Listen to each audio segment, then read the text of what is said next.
بسم اللہ الرحمن الرحیم۔ میں ہوں اے ایس انصاری اور یہ ہے جناب محمد الیاس گھمن۔ ان کے نزدیک حرام کی کمائی جو ہے، زنا کی کمائی، وہ جائز ہے۔ کس طرح جائز ہے دیکھیں، ذرا سنیں آپ، پھر میں کچھ عرض کروں گا۔ کوئی عورت زنا کروائے اور زنا کروانے کے پیسے لے تو یہ اس کے زنا کروانے کا جو زنا کروا کے جو پیسے لیتی ہے نا، یہ پیسے حلال مال ہے۔ زنا کی کمائی حلال ہوتی ہے، حرام نہیں ہوتی۔ تو کہتے ہیں ابو حنیفہ دیکھو چکلے کا لسان جاری کر دیا کہ جو بھی عورت زنا کرے گی اور اس پر پیسے لے گی تو پیسے لینے بالکل جائز ہوگا، یہ حلال کی کمائی ہے۔ بعقد الاجارہ، یہ بات سببیت کے لیے نہیں، یہ بات تلبس کے لیے ہے۔ کیا مطلب؟ ایک آدمی نے عورت کو کام کے لیے رکھا کہ اتنے پیسے لو جھاڑو دے دیا کرو، اتنے پیسے لو صفائی کر دیا کرو، معاہدہ ہو گیا۔ جب بات طے ہو گئی اس کے بعد کہا کہ ہماری ایک شرط ہے کہ میں تم سے بدکاری بھی زنا بھی کروں گا۔ اب دیکھو یہ جو زنا ہے یہ کیا ہے؟ متلبسن بعقد الاجارہ، متلبسن عورت کے ساتھ اجارہ زنا نہیں ہے، عورت کو رکھا ہے مزدوری کرنے کے لیے، اور جب مزدوری کے ساتھ معاملہ طے ہو گیا، ہم تمہیں 5,000 ماہانہ دیں گے، تم یہ کام ہمارے گھر کا کیا کرو گی، ہو گیا طے، تنخواہ طے ہوگی، ساتھ ہماری شرط ہے کہ میں تجھ سے زنا بھی کروں گا۔ اب یہ جو زنا ہے یہ زنا اس اجارے کے ساتھ ملا ہوا ہے، یہ اجارہ زنا نہیں ہے۔ اصل میں تو اجارہ کسی اور چیز کا ہے، اجارہ تو نظافہ ہے، صفائی کا ہے، اور چیز ہے نا، لیکن ساتھ یہ زنا مل گیا ہے، یہ شرط لگا دی ہے کہ فحلال عند ابی حنیفہ۔ ایک عورت کو رکھا ہے مزدوری کے لیے اور بعد میں شرط لگا دی زنا کی، یہ عورت مزدوری کی اور مزدوری کی وجہ سے پیسے لیے، ما اخذت الزانیہ، یہ جو عورت نے پیسے لیے ہیں نا، اور صورت یہ ہے کہ زنا کے ساتھ شرط بھی لگی ہوئی ہے، تو یہ پیسے حلال ہیں امام ابو حنیفہ کے ہاں۔ کیوں؟ یہ جو عورت پیسے لے رہی ہے یہ زنا کے نہیں ہے، یہ پیسے اپنی اس مزدوری کی ہے، برتن دھونے اور صفائی کے، جس پر اس کا معاہدہ ہوا تھا۔ یہ جناب علی برائی کرنے کے ہیلے ہیں۔ باقاعدہ کتاب الحیل ہوتی ہے ان کی فقہ کی کتابوں میں، تو یہ برائی کرنے کے ہیلے، یہ برائی بھی ہو جائے اور گناہ بھی نہ ملے، یہ ہیں ہیلے۔ یہ تمام ائمہ سلطان جو ہوتے تھے نا، ان کے جو یعنی خلیفہ ہوا کرتے تھے سلطان، ان کو خوش کرنے کے لیے یہ ہیلے بہانے بنایا کرتے تھے۔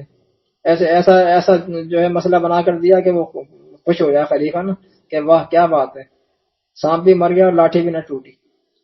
ہیلے بنا کر دیا کرتے تھے، زنا بھی کر لیں اور گناہ بھی نہ ہو، گویا کہ اللہ کو معاذ اللہ لولی پاپ دے رہے ہیں۔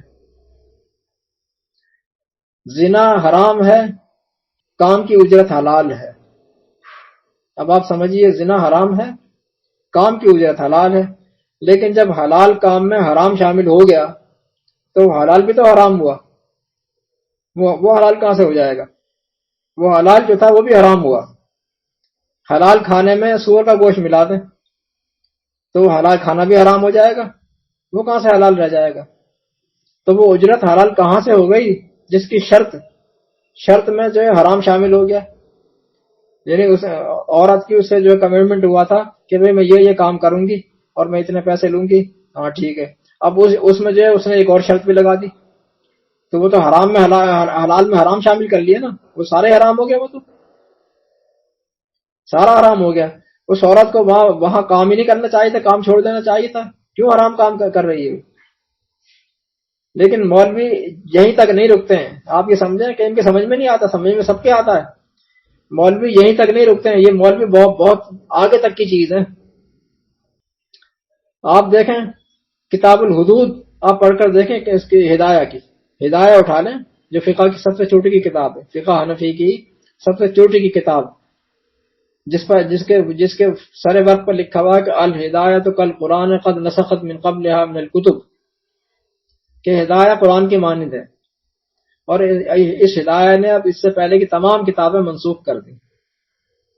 چونکہ ہدایت بعد میں لکھی گئی ہے، لہٰذا اس کا مطلب یہ ہو کہ قرآن بھی منسوخ ہو گیا۔ جناب یہ سٹیٹس ہے ہدایہ کا. الہدایت کل قرآن قد نسخت من قبلها من الکتب. تو کتاب الحدود آپ اٹھا کر دیکھ رہے ہیں، اس میں بڑی بڑی باتیں مل جائیں گی آپ کو. میں اپنی زبان سے باتیں سنا بھی نہیں سکتا. چلے میں اتنا کرتا ہوں کہ صرف عربی جو ہے وہ سنا دیتا ہوں آپ کو، عربی. اور وہ اس میں خیر ترجمہ تو اس میں ہے بھی نہیں، ترجمہ نہیں کرتے ہیں یہ لوگ، ایسی کتابوں کا ترجمہ نہیں ہوتا ہے. چلے میں عربی سنا دیتا ہوں اور جو سمجھنے والے ہیں وہ سمجھ لیں گے. کہتے ہیں کہ لو زنی الصبی او المجنون بامرأۃ الطاغیۃ فلا حد علیہ ولا علیہا عند ابی حنیفہ. ایک تو یہ ہو گیا. دوسرا سنیں، لو جامع میتۃ او بہیمۃ انزل ولم ينزل فلا حد علیہ ولا علیہا عند ابی حنیفہ. یہ دو میں نے سنا دی ہیں. اب یہ ہدایہ کتاب الحدود کے اندر، ہدایہ کتاب الحدود. اب میں تقی عثمانی کا واقعہ سناتا ہوں آپ کو. Taqi Usmani Sahib, justice Taqi Usmani, retired justice Taqi Usmani. ان سے کسی نے پوچھا کہ جناب میں گاڑی لینا چاہتا ہوں، گاڑی لینا چاہتا ہوں، لیکن چاہتا ہوں کہ بغیر سود کے جو گاڑی مجھے ملے، اور کیش ملانے کی میری طاقت نہیں ہے اور لانا بھی ضروری ہے. تو آپ اس کو ہیلا بتاتے ہیں. اچھا وہ کہتا ہے کہ کیش میں 18 لاکھ ہے اور مارک اپ ملا کر 24 لاکھ، یعنی 6 لاکھ مارک اپ آ رہا ہے اس پر. اب میں کیا کروں، گاڑی بھی مجھے لینی ضروری ہے. تو آپ نے اس کو ہیلا بتایا کہ تم ایسا کرو کہ بینک جاؤ، بینک مینیجر سے بات کرو اور ان سے کہو کہ بھائی یعنی یہ ان سے پوچھو کہ کتنا مارک اپ اور کتنا جو ہے یعنی کیش میں کتنی اور مارک اپ ملا کر کتنی ہوگی. تو جیسے آپ نے بتایا کہ اگر وہ کیا نام ہے 18 لاکھ کی اور 24 لاکھ کی، تو آپ ایسا کرنا کہ ٹیبل پہ پڑا ہوا ایک پین اٹھا لینا کہ جناب یہ پین میں اٹھا رہا ہوں. ظاہر ہے کہ منع تو نہیں کرے گا مینیجر، اٹھا لینا. پھر اس سے کہنا کہ جناب یہ پین میں آپ سے 6 لاکھ کا خریدنا چاہتا ہوں اگر آپ کو منظور ہو تو، لیکن گاڑی میں جو ہے وہ 18 لاکھ کی لوں گا. اور مینیجر سمجھ جائے گا بات، ظاہر ہے مینیجر ہے وہ سمجھ جائے گا، وہ کہے گا ٹھیک ہے چلیں گاڑی 18 لاکھ کی اور 6 لاکھ کا پین. یوں آپ کا کام بھی ہو جائے گا، آپ کو گاڑی بھی مل جائے گی اور آپ کو سود بھی نہیں دینا پڑے گا. دیکھا جناب، دیکھا یہ کیسے چکر دیتے ہیں اللہ تعالیٰ کو چکر. اب میں کیا کہوں، میں کیا کہاں تک سناؤں ان لوگوں کی باتیں. چلیں یہ ختم کرتے ہیں بس.